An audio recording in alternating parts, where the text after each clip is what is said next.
सो hi hello नमस्ते everyone. So finally guys हम आप लोगों को पढ़ा रहे थे हिंदी साहित्य का इतिहास, जिसमें हमने आपको पार्ट 1 पढ़ा दिया था। और उसी के साथ जो है पार्ट 1 पढ़ाने के साथ हमने आप लोगों को आचार्य रामचंद्र शुक्ल तक पढ़ा दिया था। लेकिन आप लोगों को रिकॉल कराने के लिए हम आपको एक बार वापस से आचार्य रामचंद्र शुक्ल के बारे में पढ़ा देते हैं। आचार्य रामचंद्र शुक्ल ने एक ग्रंथ लिखा है, उसका नाम है हिंदी साहित्य का इतिहास। हिंदी साहित्य का इतिहास यानी कि आचार्य रामचंद्र शुक्ल जी ने एक पुस्तक लिखी, उसका नाम है हिंदी साहित्य का इतिहास। और उसका प्रकाशन हुआ है 1929 ईस्वी को इसका प्रकाशन हुआ। इसका प्रकाशन कहाँ से हुआ है? नागरी प्रचारणी सभा द्वारा हुआ है। आगे देखते हैं कि आचार्य रामचंद्र शुक्ल की ये जो हिंदी साहित्य का इतिहास है, ये नागरी प्रचारणी सभा द्वारा किस रूप में हुई है। तो हम ये भी देख लेते हैं। हिंदी शब्द सागर की भूमिका के रूप में क्या है कि हिंदी शब्द सागर की भूमिका के रूप में हिंदी साहित्य का विकास नाम से प्रकाशित की।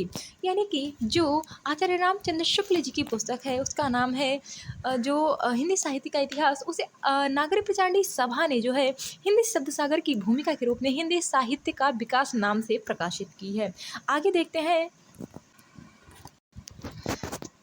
इसमें लगभग 1000 कवियों का वर्णन है। यानी कि ये जो पुस्तक है आचार्य रामचंद्र शुक्ल जी की हिंदी साहित्य का इतिहास, इसमें क्या है लगभग 1000 कवि शामिल हैं। आचार्य रामचंद्र शुक्ल ने कवि वृत्त संज्ञा से अभिहित किया। यानी कि आचार्य रामचंद्र शुक्ल जी ने दो व्यक्तियों को जो है शिव सिंह सरोज, गाइस मैंने आपको एक पुस्तक भी बताई थी शिव सिंह सरोज जी की, तो आप लोग मुझे उसका नाम कमेंट करके बताइएगा। मैंने आप लोगों को बताया था कि शिव सिंह सरोज की जो ये जो है उन्होंने एक पुस्तक भी लिखी थी। सॉरी गाइस, यहाँ पे जो है वो गलत ही टाइप हो गया। यहाँ पे लेखक के नाम की जगह जो है वो पुस्तक का नाम ही जो हो गया है, यहाँ पे शिव सिंह सेंगर होगा। ठीक है, यानी कि यहाँ पे गलत टाइप हो गया। यहाँ पे शिव सिंह सेंगर यानी कि किसको उपाधि दी है? कवि वृत्त संग्रह संज्ञा से अभिहित किया है शिव सिंह सेंगर, ग्रियर्सन, मिश्र बंधुओं के इतिहास को। यानी कि इन 3 लोगों को कवि वृत्त संग्रह संज्ञा से अभिहित किया गया है। आगे देखते हैं। क्या करें कि लगभग 900 वर्षों के इतिहास को, यानी कि यहाँ पर जो है वो के वर्षों का लीजिएगा, यानी कि लगभग 900 वर्षों का इतिहास को 4 खंडों में विभाजित किया गया है।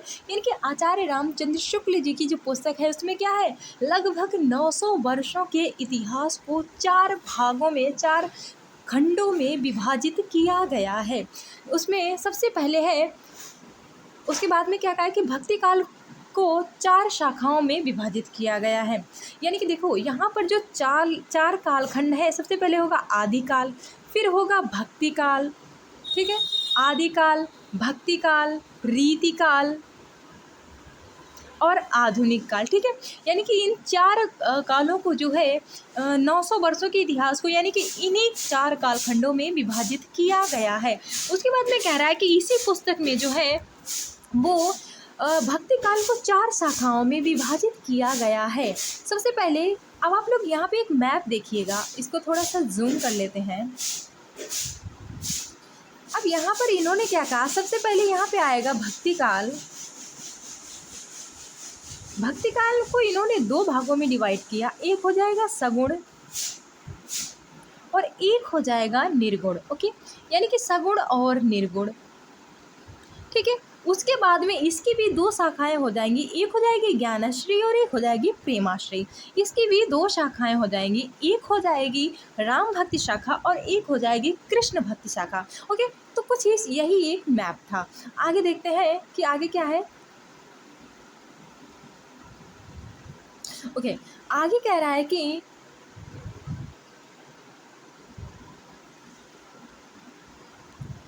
आगे है कि अपने इतिहास ग्रंथ में पहली बार कवियों और साहित्यकारों के जीवन चरित्र पर आधारित इतिहास के स्थान पर उनकी रचनाओं के साहित्य मूल्यांकन को प्रमुखता दी। यानी कि अपने इतिहास ग्रंथ में पहली बार कवियों और साहित्यकारों के जीवन चरित्र पर आधारित इतिहास, यानी कि जो साहित्य लिखने वाले व्यक्ति थे उनके जीवन चरित्र पर आधारित इतिहास के स्थान पर उनकी रचनाओं के साहित्यिक मूल्यांकन को प्रमुखता दी।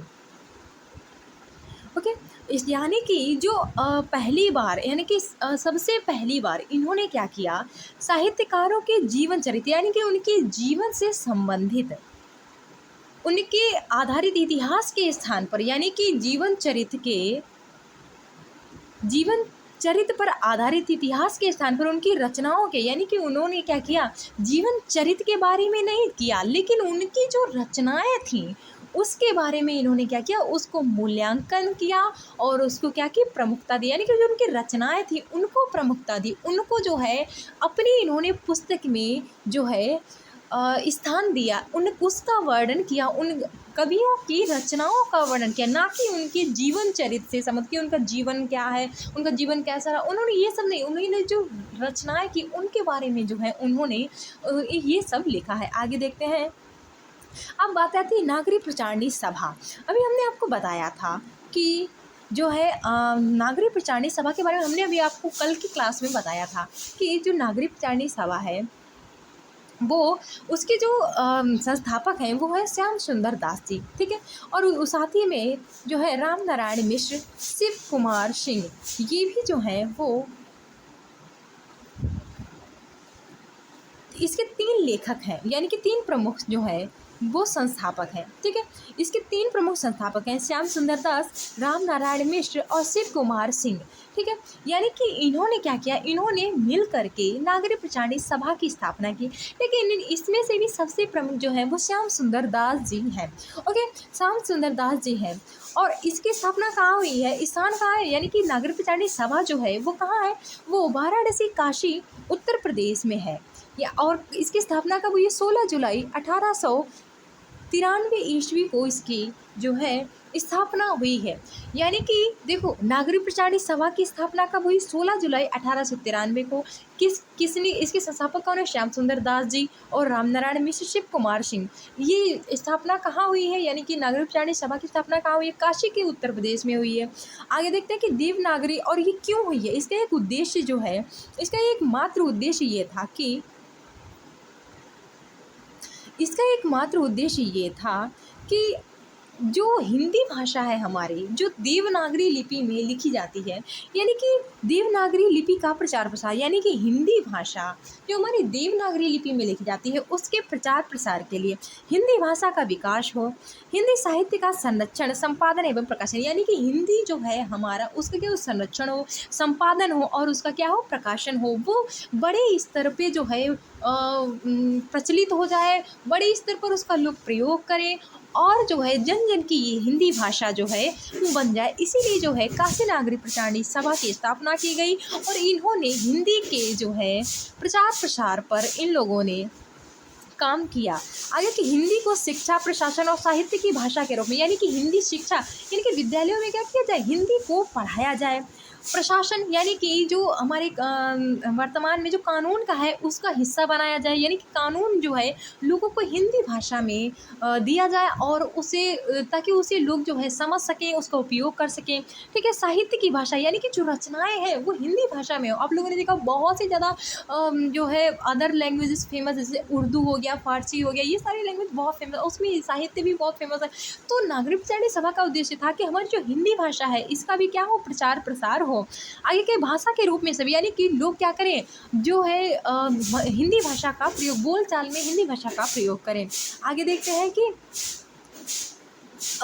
प्राचीन हिंदी पांडुलिपियों का संग्रह एवं संरक्षण, और हाँ साथ ही में इसका ये क्या था, यानी कि जो बहुत पहले लोगों ने जो हिंदी भाषा में पांडुलिपियाँ लिखी हैं, संग्रह है, उनको क्या कर, पांडुलिपियों को संग्रहित करना और उनके क्या करना, उनको बचाना, यानी कि पहले तो उन्हें ढूँढेगी, यानी कि जो बची लिपियाँ हैं हिंदी की, और उनको क्या करना, इकट्ठा करना और उनकी रक्षा करना।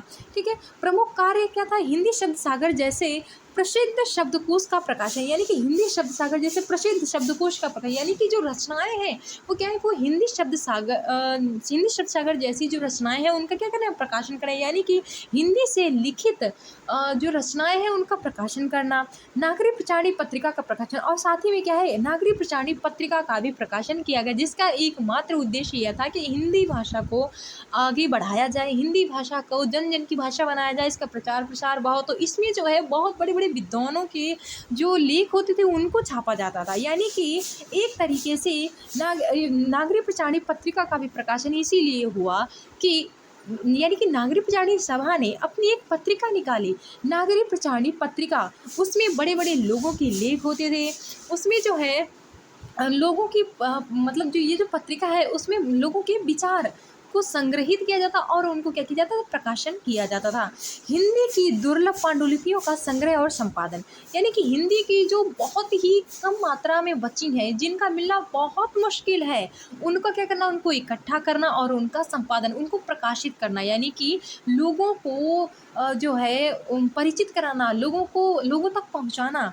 हिंदी साहित्य के इतिहास, व्याकरण तथा कोश निर्माण में महत्वपूर्ण योगदान, यानी कि हिंदी के साहित्य में, यानी कि जो हिंदी का साहित्य उसमें क्या है, महत्वपूर्ण जो है योगदान, उसका कोश निर्माण और क्या है, व्याकरण, यानी कि हिंदी का जो व्याकरण है, कोश निर्माण और उसमें महत्वपूर्ण योगदान को जो है वो प्रचलित करना, या फिर हम कहें कि इसका प्रमुख कार्य क्या था कि आगे बढ़ाना, इन सारी चीज़ों की जो है प्रचार प्रसार करना। ठीक है। इन सारी चीज़ों को प्रचार प्रसार होगा तभी तो हमारी हिंदी भाषा जो है आगे इस स्तर तक जाएगी।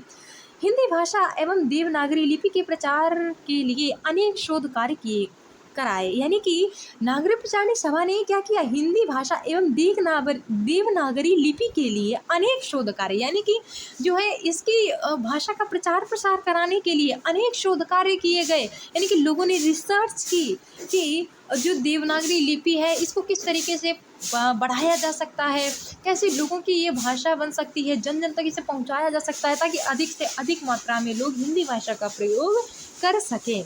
कि हिंदी भाषा साहित्य में योगदान, यानी कि फिर हिंदी साहित्य में योगदान, नागरिक प्रचारणी सभा ने क्या किया, इसका एक प्रमुख कार्य ये भी था कि हिंदी साहित्य में योगदान देना, हिंदी भाषा को एक व्यवस्थित स्वरूप प्रदान करना, यानी कि नागरिक प्रचारणी सभा का एक ये भी उद्देश्य था कि जो हमारी हिंदी भाषा है उसको क्या है, एक व्यवस्थित रूप प्रदान हो सके, स्वरूप प्रदान हो सके। देवनागरी लिपि को लोकप्रिय बनाने में महत्वपूर्ण भूमिका निभाई, यानी कि नागरिक प्रचारणी सभा ने क्या किया कि जो देवनागरी लिपि है उसे लोकप्रिय बनाने की मतलब लोकप्रिय बनाने में महत्वपूर्ण भूमिका निभाई सबसे ज़्यादा, यानी कि हिंदी के लिए इन्होंने जो है अपना समर्थन दिया, अपना योगदान दिया, और उसमें जो है अपना जितना दे सकते थे 100% अपना दिया। हिंदी साहित्य के लेखन, इतिहास लेखन को नई दिशा दी, यानी कि नागरिक प्रचारणी सभा ने क्या किया, हिंदी साहित्य के लेखन को नई दिशा दी, अनेक महत्वपूर्ण ग्रंथों का प्रकाशन कराया, यानी कि नागरिक प्रचारणी सभा ने क्या किया, अनेक महत्वपूर्ण ग्रंथ थे उनका क्या किया, प्रकाशन कराया। आचार्य रामचंद्र शुक्ल के से संबंध, यानी कि और हाँ, नागरिक प्रचारणी सभा का ही क्या है, आचार्य रामचंद्र शुक्ल से गहरा संबंध है।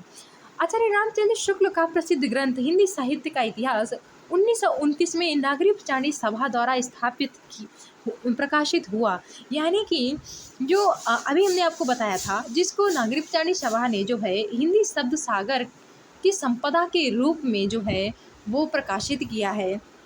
और ये कब प्रकाशित किया था, 1929 में, हिंदी शब्द सागर की भूमिका के रूप में हिंदी साहित्य का विकास, यानी कि जो इनका हिंदी साहित्य का इतिहास है उसे नागरिक प्रचारणी सभा ने हिंदी शब्द सागर की भूमिका के रूप में, यानी कि हिंदी की ये क्या कर रहा है, हिंदी शब्द सागर की भूमिका के रूप में, यानी कि जो नागरिक प्रचारणी सभा के है उसे क्या करे, भूमिका के रूप में हिंदी साहित्य का विकास शीर्षक से प्रकाशित हुआ।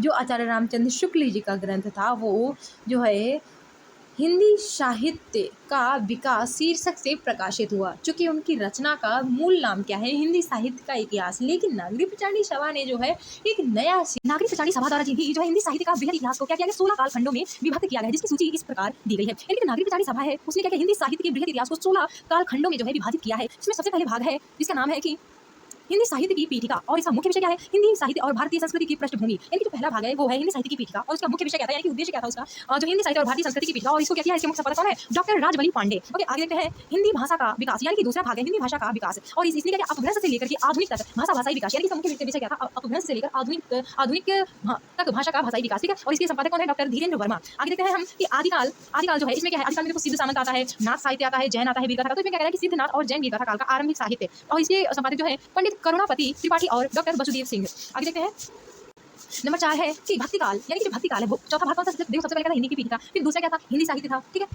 यानी कि हिंदी साहित्य की भाषाई भूमिका के बारे में था, जो अपभ्रंश से लेकर के उत्तर था, आधुनिक तक। फिर तीसरा क्या था, तीसरा जो था वो भक्तिकाल था।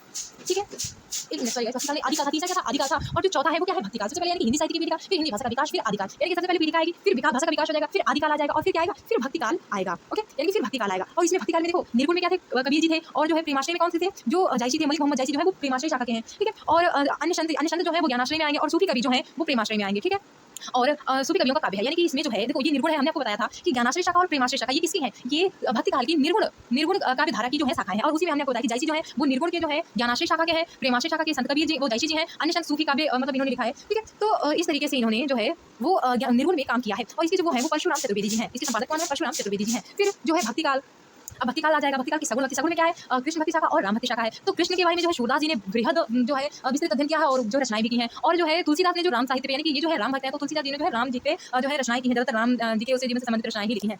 एक मिनट गाइस, आगे देखते हैं। इसके बाद में सगुण हो गया, ठीक है, निर्गुण हो गया, फिर सगुण हो गया, और इसके जो है सगुण के भक्तिकाल के सगुण के देवेंद्र शर्मा और विजेंद्र स्नातक जी हैं। तो आगे देखते हैं हम, छठा हो जाएगा रीतिकाल। देखो सबसे पहले आदिकाल, फिर भक्तिकाल, फिर रीतिकाल तो आता है। तो रीतिकाल में 3 पार्ट होते हैं, रीतिबद्ध, रीतिसिद्ध और रीतिमुक्त। ठीक है, यानी कि 3 पार्ट होते हैं। अब जब ये इसमें सबसे पहले कौन सा पार्ट दिया है, वो जो है रीतिबद्ध का दिया है। ठीक है, यानी कि सबसे पहले पार्ट दिया वो रीतिबद्ध का है, फिर रीतिमुक्त का है, और रीतिसिद्ध का नहीं दिया। तो रीतिबद्ध में क्या आएगा, दरबारी संस्कृति, लक्षण ग्रंथ और रीति परंपरा की कविताएं। यानी कि इसका मुख्य विषय क्या था, इसका मुख्य दरबारी संस्कृति, लक्षण ग्रंथ और रीति परंपरा की कविताएं। ठीक है, और फिर इसके लेखक कौन है, डॉक्टर नगेंद्र। और रीतिमुक्त के जो है काव्य में घनानंद बोधा, आलम जैसे स्वच्छंद कवियों का रचना है। यानी कि जो है रीति मुक्त से घनानंद बोधा, ठीक है, और आलम, ये जैसे इनकी कवियों की जो है स्वच्छंद कवियों की रचनाएं हैं। ठीक है, और इसके वो जो संपादक है वो भागीरथी मिश्र जी हैं। आगे देखते हैं, इसमें फिर आएगा आधुनिक काल, क्योंकि रीतिकाल के बाद में क्या आता है, आधुनिक काल आता है। ठीक है, आधुनिक काल जो है वो 1857 से, आप लोग ऐसे याद रख सकते हैं, जो 1857 क्रांति हुई थी, उसी से क्या है हमारा आधुनिक काल शुरू हो जाता है। ठीक है, और ये कब तक चला, 1900 तक चला। हिंदी गद्य का जन्म और देश प्रेम, यानी कि इसमें क्या हुआ था, इसमें जो है हिंदी गद्य का जन्म हुआ, और देश प्रेम के लिए तो ये सारी लड़ाइयां लड़ी गई थी, क्योंकि हमारा भारत क्या था, हमारा भारत अंग्रेजों का गुलाम था, और देश प्रेम की शुरुआती कविताएं। ठीक है, तो लोगों ने जो है बहुत सी रचनाएं करके भी तो जो है देश प्रेम व्यक्त किया, और जो है उन्होंने जो है मतलब जो हमारे भारत में युद्ध लड़ा गया अंग्रेजों के खिलाफ, उसमें बहुत सारी इन्होंने रचनाओं के माध्यम से जो है अपना योगदान दिया। और इसके जो संपादक है वो क्या है, डॉक्टर विनय मोहन शर्मा जी हैं। आगे देखते हैं आधुनिक काल, यानी कि आधुनिक काल, फिर जो आधुनिक काल के बाद में भी आ जाता है द्विवेदी काल। ठीक है, सबसे पहले आता है भारतेंदु काल, लेकिन भारतेंदु काल यहाँ पे नहीं दिया, तो इसमें क्या द्विवेदी काल आ जाएगा, और ये है 1900 से 1920 तक। और इसमें क्या है, खड़ी बोली का संस्कार, महावीर प्रसाद द्विवेदी, यानी कि देखो द्विवेदी के सबसे प्रमुख कवि कौन से हैं, महावीर प्रसाद द्विवेदी हैं, और इसके संपादक भी कौन है, वो है पंडित सुधाकर पांडे।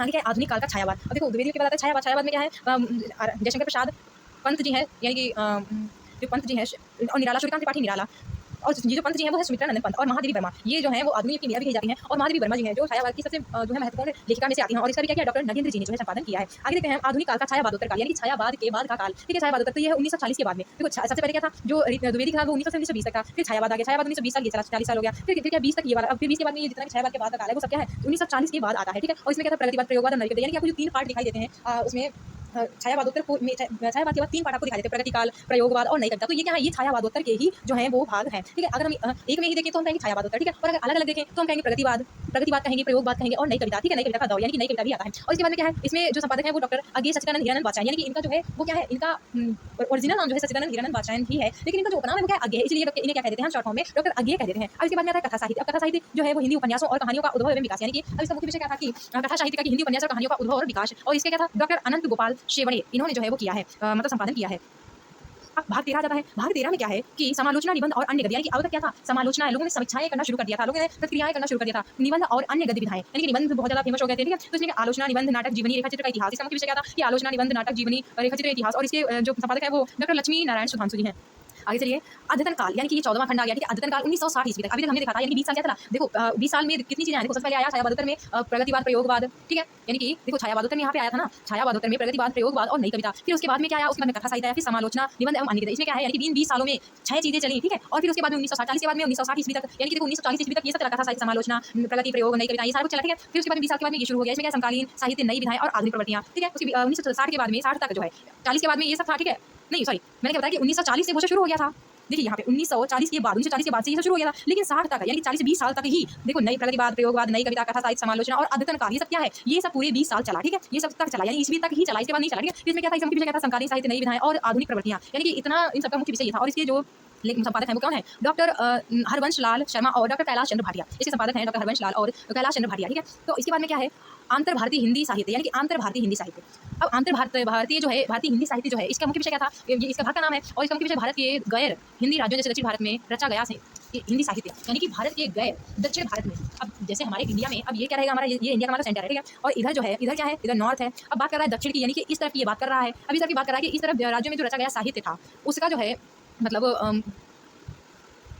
इनके तो मुख्य विषय क्या था कि इस तरफ के जो साहित्य है उनका क्या करना, उनको जो है कालखंड में विभाजित करना। तो इसका क्या है, मुख्य रूप ये था कि अंतर भारतीय हिंदी साहित्य। अब ये भी एक कालखंड जो है किया गया। इसका मुख्य विषय क्या बनाया गया कि जो दक्षिण भारत में साहित्य रचा जा रहा है उसका जो है ये कालखंड रखा गया, ठीक है। और इसके संपादक कौन से थे, डॉक्टर नगेंद्र। यानी कि जो अंतर भारतीय हिंदी साहित्य उसे क्या 15वें खंड में रखा गया, ठीक है। और इसमें क्या था, इसका मुख्य विषय क्या था कि जैसे दक्षिण भारत में रचा गया हिंदी साहित्य, यानी कि भारत के गैर हिंदी राज्यों में रचा गया साहित्य, ठीक है, क्योंकि इसको डिफाइन करना जरूरी था। फिर क्या है, हिंदी लोक का साहित्य, इसमें क्या है, अवधी ब्रिज भोजपुरी आदि लोक बोलियों का साहित्य, ठीक है। अवधी ब्रिज भोजपुरी आदि लोक बोलियों का साहित्य, इसमें क्या महापंडित राहुल शंकरतायन और डॉक्टर वासुदेव उपाध्याय, ठीक है। तो ये थे 16 खंड। और आई होप आप सभी को वैसे मोस्ट इंपॉर्टेंट नहीं, बस आप इनके जो है वो खंडों के नाम याद रखिएगा और ज़्यादा से ज़्यादा इसके जो है लेखक का नाम याद रख लीजिएगा। 2-4 इंपॉर्टेंट है, ज़्यादा नहीं पढ़ते वक्त आप लोगों को समझ आ जाएगा। और ये जो 16 खंड थे, तो अब हम आगे देखते हैं। तो दोस्तों आगे चलते हैं, आगे हम देखेंगे कि जो पद्मलाल पुन्नालाल बख्शी जो है, यानी कि आगे पद्मलाल पुन्नालाल बख्शी को हम पढ़ेंगे। हिंदी साहित्य के इतिहास में पद्मलाल पुन्नालाल बख्शी जो है हिंदी साहित्य के इतिहास को आलोचनात्मक दृष्टि प्रदान करने का श्रेय देता है। यानी कि पद्मलाल पुन्नालाल बख्शी जो हिंदी साहित्य में जो इन्होंने मतलब आलोचनाएं की हैं, आलोचनात्मक दृष्टि का श्रेय प्रदान किया जाता है, क्योंकि इन्होंने जो है बहुत सी आलोचनाएं लिखी हैं, इसलिए इन्हें हिंदी साहित्य में आलोचनात्मक दृष्टि का श्रेय प्रदान किया जाता है। आगे तो इन्हें हिंदी साहित्य विमर्श की, यानी कि इन्होंने जो है हिंदी साहित्य विमर्श की रचना की है। और अमीर खुसरो, रामकुमार वर्मा ने अमीर खुसरो को अवधि का प्रथम कवि माना है। किसने माना है, रामकुमार वर्मा ने जो है अमीर खुसरो को प्रथम कवि माना है। संगीत के क्षेत्र में अमीर खुसरो का महत्वपूर्ण योगदान माना जाता है, यानी कि अमीर खुसरो जो है वो संगीत के क्षेत्र में जो है बहुत इन्होंने अपना योगदान दिया है। आगे चलते हैं, कव्वाली तथा तराना गायन शैलियों के विकास का क्षेत्र श्रेय अमीर खुसरो को दिया जाता है। यानी कि अमीर खुसरो जो है वो संगीत से संबंधित है और इन्हें क्या किया जाता है, इन्हें कव्वाली तराना गायन शैली के विकास का श्रेय अमीर खुसरो को दिया जाता है। यानी कि ये क्या करते हैं, कव्वाली और तराना गायन शैली का विकास किया है इन्होंने, ठीक है। सितार के विकास का श्रेय भी अमीर खुसरो, यानी कि ये सितार वादक भी हैं। और अमीर खुसरो ने नौ सिपर की रचना की है, यानी कि इन्होंने अमीर खुसरो जो संगीत से संबंधित है, इन्होंने बहुत सा योगदान दिया है। तो इनकी एक रचना अमीर खुसरो ने क्या किया है, अमीर खुसरो ने जो इन्हें देखो एक उपाधि प्रथम कवि, अमीर खुसरो को अवधि का प्रथम कवि माना है। यानी कि क्या माना है, अवधि का प्रथम कवि माना है। एक मिनट गाइस, अवधि का क्या माना है, इन्हें प्रथम कवि माना है। किसने, रामकुमार वर्मा ने। संगीत के क्षेत्र में इन्होंने योगदान दिया। इन्होंने कव्वाली तराना जैसी गायन शैलियों का जो है विकास किया है, इसलिए इन्हें श्रेय दिया जाता है, ठीक है। सितार के विकास का श्रेय, यानी कि ये सितार वादक भी हैं, ठीक है। और फिर उसके बाद में अमीर खुसरो ने नौ सिपर यानी कि नौ सिपर की रचना की है। और नौ सिपर में भारतीय भाषाओं का विस्तृत वर्णन किया गया, यानी कि नौ सिपर जो है इन्होंने रचना लिखी है और इसमें इन्होंने क्या किया है, भारतीय भाषाओं का वर्णन किया है। संगीत के क्षेत्र में इन्होंने आवाज खुसरो नामक ग्रंथ की रचना की। इन्होंने देखो एक तो इन्होंने नौ सिपर की रचना की, नौ सिपर यानी कि उसमें क्या है, हिंदी साहित्य की भाषाओं का वर्णन है। फिर दूसरे इन्होंने रचना की संगीत के क्षेत्र में आवाज खुसरो, अमीर खुसरो, यानी कि इन्होंने अपने नाम से ही जो है आगे का नाम नहीं पीछे का सरनेम लिया है। तो इन्होंने क्या किया है कि इन्होंने रचना की है, आवाज एक खुसरो नामक ग्रंथ की रचना की है। आगे देखते हैं हम एडविन ग्रीव्स, यानी कि एडविन ग्रीव्स की एक रचना है स्केच ऑफ हिंदी लिटरेचर। इन्होंने क्या लिखा है, एडविन ग्रीव्स ने जो है स्केच ऑफ हिंदी लिटरेचर की रचना की है। इसका प्रकाशन 1917 ईस्वी में हुआ। इसकी लैंग्वेज क्या है, अंग्रेजी है। हिंदी साहित्य का संक्षिप्त इतिहास, ठीक है, यानी कि अंग्रेजी में लिखा गया है। इसे क्या कहते हैं, हिंदी साहित्य का संक्षिप्त इतिहास कहते हैं। यानी कि ये जो हिंदी साहित्य का संक्षिप्त इतिहास है, ये क्या है, स्केच ऑफ हिंदी लिटरेचर, यानी कि इसको हम क्या कहते हैं, हिंदी साहित्य का संक्षिप्त, या फिर इसमें क्या हिंदी साहित्य का संक्षिप्त इतिहास का वर्णन किया गया है। ओके, आगे देखते हैं हम, यानी कि इसमें क्या है, इसमें संक्षिप्त, ये हिंदी साहित्य का संक्षिप्त ग्रंथ है, यानी कि इसमें जो है हिंदी साहित्य का मतलब ज़्यादा नहीं, थोड़ा बहुत वर्णन किया गया है। आगे देखते हैं हम FE की एक लेखक हैं, इन्होंने हिस्टोरी ऑफ हिंदी लिटरेचर, ठीक है, हिंदी साहित्य का इतिहास ग्रंथ, ठीक है, यानी कि हिस्टोरी ऑफ हिंदी लिटरेचर को हम हिंदी में क्या कहेंगे, हिंदी साहित्य का इतिहास ग्रंथ, ठीक है। इसकी भी लैंग्वेज इंग्लिश है और इसे इसकी रचना किसने की है, FE ने की है। आगे चलते हैं, तज़किरा ए शुआरा ए हिंदी तबाकत शुआरा, ठीक है, तबाकत शुआरा जो है, इनका नाम ही बड़ा अटपटा है और इसे याद, आई होप आपको याद आएगा क्या है। इसमें क्या है, तज़किरा ए शुआरा ए हिंदी, और इसको हम क्या कहते हैं, तबाकत शुआरा, ठीक है। इसके लेखक कौन है, मौलवी करीमुद्दीन, यानी कि मौलवी करीमुद्दीन इनके लेखक हैं। और इसका प्रकाशन कब हुआ, 1848 ईस्वी में इसका प्रकाशन हुआ। इसे उर्दू कवियों का इतिहास ग्रंथ, इसे उर्दू कवियों का इतिहास तथा उर्दू में हिंदी शायरी का तज़किरा कहा जाता है। यानी कि ये जो तज़किरा है इसे उर्दू कवियों का इतिहास यानी कि तज़किरा है, क्या है उर्दू कवियों का इतिहास तथा उर्दू में हिंदी शायरी को तज़किरा यानी कि उर्दू में जो है तज़किरा को क्या कहा जाता है हिंदी शायरी यानी कि उर्दू में हिंदी शायरी को तज़किरा कहा जाता है। इस ग्रंथ में कुल 1004 कवि हैं यानी कि इस ग्रंथ में 1004 कवियों का उल्लेख है। इसमें हिंदी कवि कितने 62 है, शेष अन्य सभी उर्दू के हैं। ओके, यानी कि सिर्फ 62 कवि जो है हिंदी के, बाकी सारे कवि उर्दू से संबंधित हैं। इस ग्रंथ में पहली बार कवियों को कालक्रमानुसार प्रस्तुत किया गया है। हमने आपको बताया था एक और ऐसा ही ग्रंथ था जिसमें भी क्या किया गया था, कालक्रम के अनुसार में वर्णन किया गया था। आप लोग हमें इसे कमेंट करके जरूर बताइए। तो गाइस आपको बता दें कि जो कालक्रम के अनुसार एक लेखक थे, आप लोगों ने एक रचना पढ़ी थी, modern vernacular literature of Hindi, sorry Hindi नहीं हिंदुस्तान। ओके, यानी कि और उसके लेखक कौन थे, रचना के लेखक का नाम क्या था, जॉर्ज ग्रियर्सन, यानी कि इस रचना के लेखक थे। इसमें जो है कवियों का कालक्रमानुसार वर्णन किया गया था। ओके, आगे चलते हैं हम, अब देखते हैं कि आचार्य हजारी प्रसाद द्विवेदी जी, आचार्य हजारी प्रसाद द्विवेदी का ग्रंथ है हिंदी साहित्य की भूमिका, और इसे कब प्रकाशित किया गया, 1940 में जो है इसका क्या किया गया, प्रकाशन हुआ है। हिंदी साहित्य उद्भव और विकास इसका 1952 में हुआ है, और हिंदी साहित्य का आदिकाल यानी कि इनकी 3 रचनाएं हैं। सबसे पहले हिंदी साहित्य की भूमिका 1940, हिंदी साहित्य उद्भव और विकास 1952, और हिंदी साहित्य का आदिकाल 1952। इनकी 3 रचनाएं, 3 याद रखिएगा। राम कुमार वर्मा, आगे चलते हैं हम देखते हैं कि राम कुमार वर्मा हिंदी साहित्य का आलोचनात्मक इतिहास, जो राम कुमार वर्मा जी हैं उन्होंने एक जो है रचना लिखी है हिंदी साहित्य का आलोचनात्मक इतिहास। इसका प्रकाशन 1938 ईस्वी में हुआ है। अधूरा इतिहास माना जाता है, यानी कि जो है इसको इन्होंने पूरा नहीं कर पाया है। स्वयंभू को हिंदी का प्रथम कवि किसने माना है, राम कुमार वर्मा ने ही स्वयंभू को हिंदी का प्रथम कवि माना है। हिंदी साहित्य का आरंभ 693 ईस्वी स्वीकार किया है, यानी कि राम कुमार वर्मा जी ने क्या है स्वयंभू को हिंदी का प्रथम कवि माना है। यानी कि राम कुमार वर्मा जी ने किसे प्रथम कवि माना, राम कुमार वर्मा जी ने स्वयंभू को प्रथम कवि माना। अब स्वयंभू जी ने क्या किया, एक सेकंड, यानी कि स्वयंभू जी ने क्या किया, इन्होंने जो है हिंदी साहित्य का आरंभ, यानी कि देखो स्वयंभू जी को किसने माना, राम कुमार वर्मा जी ने प्रथम कवि माना। अब तो ये स्वयंभू जी जो थे इन्होंने क्या किया, हिंदी साहित्य का आरंभ जो है 693 ईस्वी से स्वीकार किया। और राम कुमार वर्मा ने स्वयंभू को हिंदी का प्रथम कवि मानते हुए हिंदी साहित्य का आरंभ 693 ईस्वी स्वीकार किया। ठीक है, यानी कि अब देखो स्वयंभू ने जो है राम कुमार वर्मा ने स्वयंभू को हिंदी का प्रथम कवि माना हिंदी, और अब यहाँ पे वही बात है, हिंदी साहित्य का आरंभ 1993 ईस्वी स्वीकार किया। किसने स्वीकार किया, स्वयंभू ने स्वीकार किया। और अपभ्रंश काल के प्रथम कवि यानी कि, और ये क्या है, अपभ्रंश के प्रथम कवि भी स्वयंभू जी है। गाइस यहाँ पर जो पॉइंट लिखा है, आई होप आप सभी को समझ आ रहा है। पहले पॉइंट में लिखा है कि स्वयंभू ने क्या किया, हिंदी साहित्य का आरंभ 693 ईस्वी स्वीकार किया। अब इसके बाद लिखा है कि राम कुमार वर्मा ने स्वयंभू को हिंदी का प्रथम कवि मानते हुए हिंदी साहित्य का आरंभ जो है 1993 ईस्वी स्वीकार किया। यानी कि देखो अब इन्होंने इसे प्रथम कवि माना है स्वयंभू को, तो सिंपल सी बात है, उनका ये जो हिंदी साहित्य का आरंभ जो उन्होंने स्वीकार किया है 693 ईस्वी, तो राम कुमार वर्मा जी को भी 693 ईस्वी ही हिंदी साहित्य का आरंभ स्वीकार करना ही पड़ेगा, क्योंकि उन्होंने प्रथम कवि माना है। इसलिए राम कुमार वर्मा ने भी हिंदी साहित्य का आरंभ जो है 693 ईस्वी स्वीकार किया है। विद्यापति, अब हमारे नए लेखक हैं विद्यापति डॉक्टर भोलानाथ तिवारी ने हिंदी के प्रारंभिक रूप को अभट्ट कहा है। यानी कि विद्यापति जी जो है डॉक्टर भोलानाथ तिवारी ने हिंदी के आरंभिक रूप को अभट्ट कहा है। विद्यापति ने अभट्ट भाषा की 2 प्रमुख रचनाएं की, यानी कि देखो सबसे पहले आएंगे भोलानाथ तिवारी, इन्होंने क्या किया है, हिंदी के प्रारंभिक रूप को अभट्ट कहा है। यानी कि हमारी हिंदी क्या है, सबसे पहले आती है संस्कृत, फिर आती है पाली, ठीक है पाली, फिर आती है प्राकृत, ठीक है, फिर आती है अपभ्रंश आती है, ठीक है, अपभ्रंश के बाद आती है अभट्ट, और अपहट्ट के बाद में आती है हिंदी। तो यहाँ पे ये वही कह रहे हैं कि भोलानाथ तिवारी ने हिंदी के प्रारंभिक रूप को, यानी कि जब हिंदी अपभ्रंश के बाद शुरू हुई थी तो उसे इन्होंने क्या कहा, अभट्ट कहा। ठीक है, अभट्ट को ही प्रारंभिक हिंदी के रूप में जाना जाता है। ठीक है, अब इन्होंने क्या किया है, अब इन्होंने जो है प्रारंभिक हिंदी को अभट्ट कहा है। तो अब विद्यापति जी ने जो है 2 रचनाएं की है, किसमें, अभट्ट में ही 2 रचनाएं की, एक कीर्तिलता और एक कीर्ति पताका। ठीक है, अब विद्यापति की पदावली भी विद्यापति की प्रसिद्ध रचना, यानी कि विद्यापति की एक रचना है पदावली। ठीक है, यानी कि यहाँ पर ये विद्या जो है एक्स्ट्रा लग गया है, यहाँ पर ये जो है पदावली जो है, ठीक है, ये जो पदावली है ये क्या है, ये भी विद्यापति जी की प्रमुख रचना है। आगे देखते हैं हम, जॉर्ज ग्रियर्सन ने विद्यापति को रहस्यवादी कवि माना है। यानी कि अभी जॉर्ज ग्रियर्सन जिसका हमने अभी बताया था कि modern vernacular literature of Hindustan जिसकी रचना है, उन्होंने क्या किया है, उन्होंने जो है जॉर्ज ग्रियर्सन ने इनको क्या किया, विद्यापति को रहस्यवादी कवि माना है। रहस्यवादी कवियों के प्रमुख नाम, अब देखो रहस्यवादी कवि माना है जॉर्ज ग्रियर्सन ने, तो इसमें जो है इसमें नगेंद्र गुप्त और जनार्दन मिश्र जी का नाम आएगा। ओके, एक मिनट गाइस, यहाँ पे जो है जॉर्ज ग्रियर्सन ने नहीं, जबकि विद्यापति जी ने ही जॉर्ज ग्रियर्सन को जो है क्या कहा था, रहस्यवादी कवि कहा था। यहाँ पर ये जो पॉइंट है वो थोड़ा सा गलत हो गया है, ये वाला, एक मिनट, इसमें जो है ये थोड़ा सा इन्होंने गलत कर दिया है। इसमें ना देख लेते हैं, एक मिनट, अरे यार,